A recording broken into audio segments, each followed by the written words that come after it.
Ang TNT Tropang 5G ay interesado na pumasok sa isang trade ulit kasama ang Converge FiberXers. Siyempre, yung naunang trade, Jordan Heading at Mikey Williams, medyo okay naman ang naging resulta. Matagal lang bago naglaro si Mikey dito sa TNT sa Converge.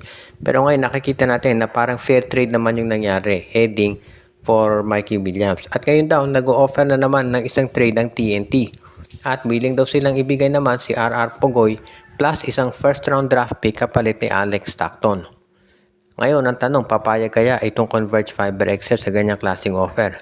Alam na natin, hindi ko na kailangan pang ulitin pa, na yung pangalan ni Stockton matagal na madalas nauugnay sa mga trade rumors dahil nga doon sa nagiging performance at decision making niya. So ang tanong, papayag na kaya itong TNT, itong Converge na i-trade ito? Ang balita kasi, itong si Alex Stockton ay nasa trading block talaga.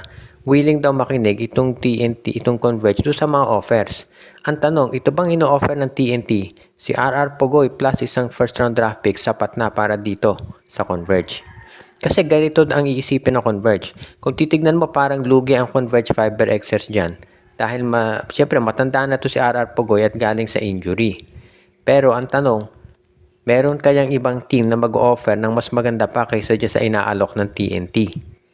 Kasi kung wala nang mag-o-offer dyan ng mas maganda pa, mas mabuti siguro na kunin na nila yung inaalok ng TNT habang mataas pa ang trade value nitong si Alex Stockton. At yan ngayon yung kinakailangan siyempre na pag-aralang mabuti nitong koponan ni Coach Delta Pineda. Kung talagang gusto nilang i-trade dito si Stockton, titignan nila siyempre kung merong ibang teams na mag-offer na masihigit pa dito sa ino-offer ng TNT. Kung wala na, mas maganda siguro na i-trade na nila kaagad-agad si Stockton. Dahil syempre, kahit na nanalo sila kontra dito sa Titan Ultra, doon sa mga mabibigat na teams, hirap pa rin itong Converge. Ang Magnolia Hotshots ngayon ay mukhang on hold muna yung kanilang planong trade, lalo na at biglang nanalo itong koponan ng NLEX Road Warriors. Ang balita dati, interesado raw itong Magnolia na kunin itong si Anthony Semerad mula dito sa NLEX Road Warriors, kapalit naman ng isang first round draft pick at si Russell Escoto. Pero dahil mainit itong Road Warriors, mukhang umayaw muna sa trade itong si Coach Jong Wichiko. Kapapanalo lamang kagabi nitong NLEX kontra sa Meralco Ball sa pamamagitan noong buzzer beater 3-point shot nitong si LJ Gonzalez. So hindi na ako magtataka talaga kung bakit hindi muna matutuloy yung mga nabanggit na trade.